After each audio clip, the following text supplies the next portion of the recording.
What was appeasement before WWII? Imagine a world trying to stay peaceful while dangerous leaders grow bolder. That's what appeasement was all about in the years leading up to the Second World War. Countries like Britain and France wanted to avoid another huge war, so they made deals instead of fighting. They hoped giving in to some demands would keep the peace. In the 1930s, leaders thought that allowing Germany to take over Austria and parts of Czechoslovakia might stop Hitler from wanting more.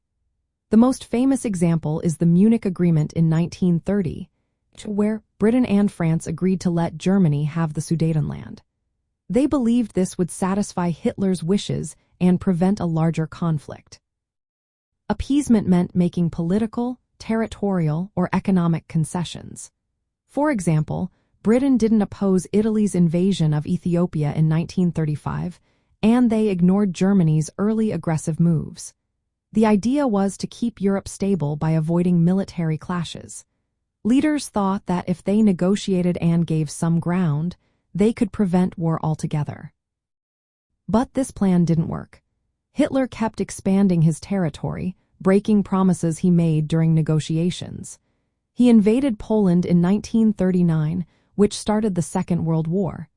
Critics say that appeasement actually encouraged Hitler to keep pushing because he saw that Britain and France wouldn't fight back. The policy also reflected how deeply scarred many countries were after World War I. The war had caused so much destruction that many leaders and people didn't want to risk another big conflict.